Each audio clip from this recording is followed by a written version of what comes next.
Everyone. We're ready to start our new book, which is My Life as a Broken Bungee Cord. This is the third book in the series, and today's chapter 1, Just for Starters. Ah!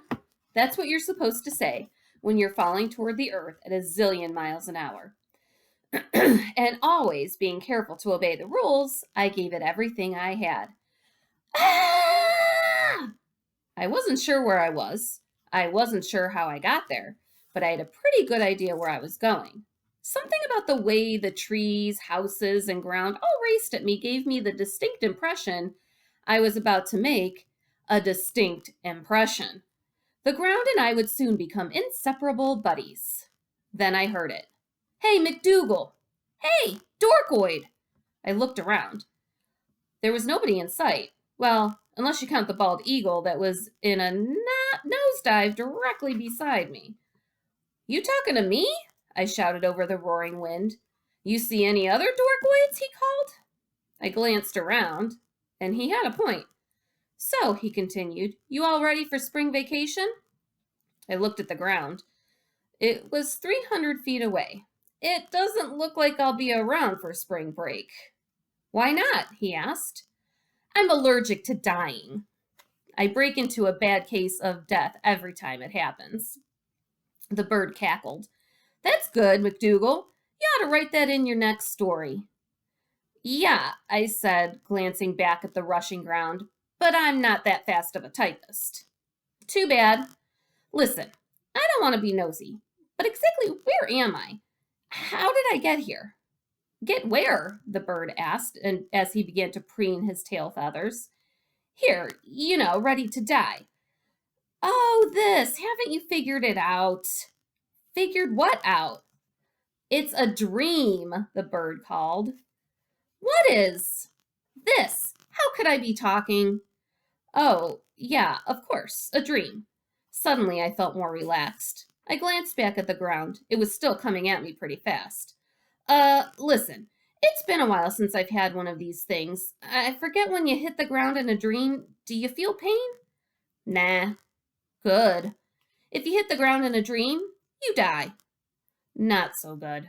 Suddenly, I didn't feel so relaxed. Suddenly, I felt your usual raw, white-knuckled, panic-stricken terror. Beep, beep, beep, beep. What's that beeping? I shouted. My telephone pager. Telephone pager? The bird shrugged. Hey, it's your dream, McDougal, not mine. Yeah, but listen, I better be going. Have a nice day. You can't just leave me here. What am I supposed to do? You got me, though I kind of like the screaming stuff you were doing. With that, he gave two mighty thrusts of his wings and was gone. I looked back at the ground. I knew I was in trouble when I could count the blades of grass in the approaching lawn. So I did what I did best. Ah! Hey, Wally! Wally, wake up! I felt a finger jabbing into my ribs. I wished it would jab a little harder, because right now I could see the bugs crawling between those blades of grass. Wally, you gotta see this! Wally, wake up! My eyes fluttered open. I said. It was supposed to be thanks for saving my life, but at the moment, that was the best I could come up with. Wally, look out the window! The voice belonged to Wall Street, my best friend, a Latino girl. Not only did the voice belong to her, but so did the finger digging into my ribs. Ow! Rumful mole sonata! Translation, knock it off with the open heart surgery, will ya? He's over on this side now, a new voice said. It belonged to Wall Street's mom. Suddenly, reality flooded in. We were riding in Wall Street's mom's station wagon. Me, Wall Street, and Opera, my other best friend. It was spring break. Her mom had talked our folks into letting us ride with them to the mountains to visit Wall Street's brother. Whoosh! What's that? I muttered, grateful that my mouth was finally working in English. It's Miguel, Wall Street cried. She quickly rolled down the window and stuck out her hand. Opera was up in the front seat doing the same. So was Wall Street's mom. But not me. No, sir. I was an individual. Just because everybody else did it was no reason for me to do it. I was no follower. I was a leader. Whoosh! Then again, even leaders need a little fresh air. I rolled down my window and stuck my head into the cold mountain air. I couldn't believe it. Directly over our car was a gigantic hot air balloon. A guy was standing in the basket below it, waving and shouting, "Hello down there!" "Mickey, is that you?" Wall Street called from the other side of the car. "Hey, sis!"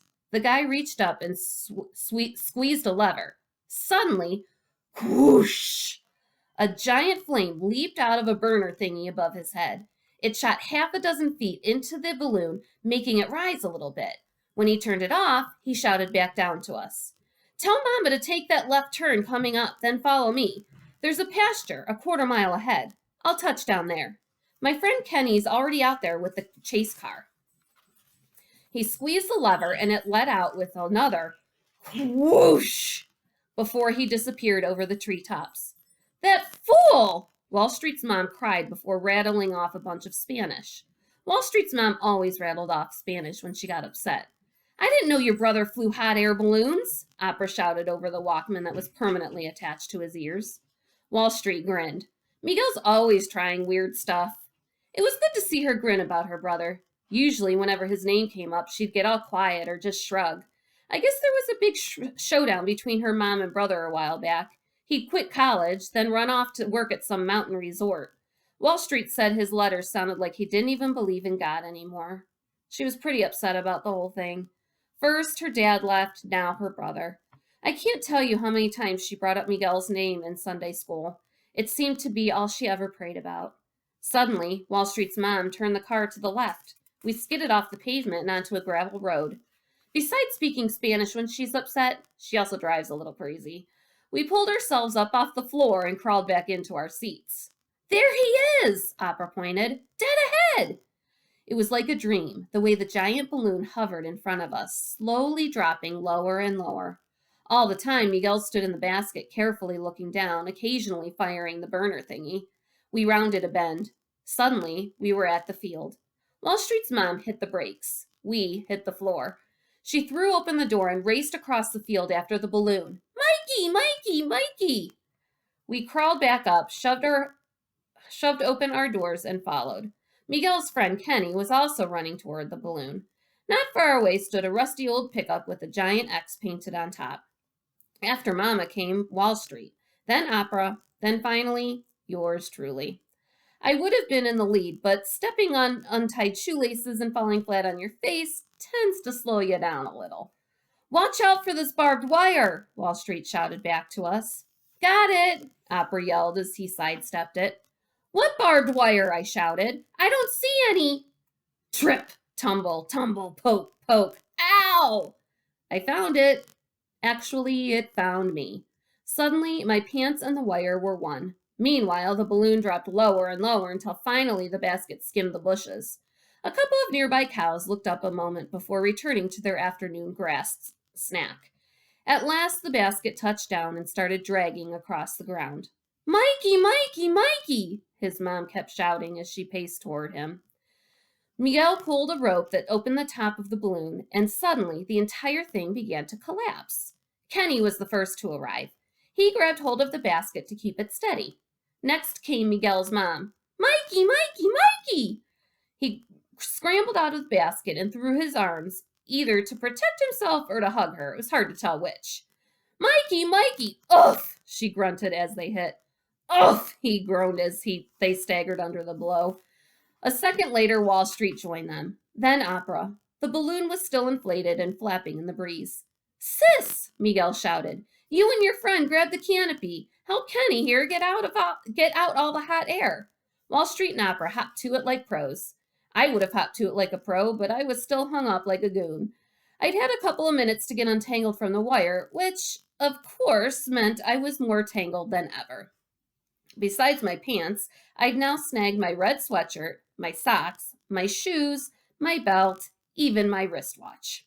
The cows glanced over at me with boredom. I guess they'd already heard of my reputation for gracefulness, so they just went back to their munching. "Well, at least there aren't any bulls," I muttered to myself. With this red sweatshirt, things could have gotten really out of hand if there was a moo. I froze.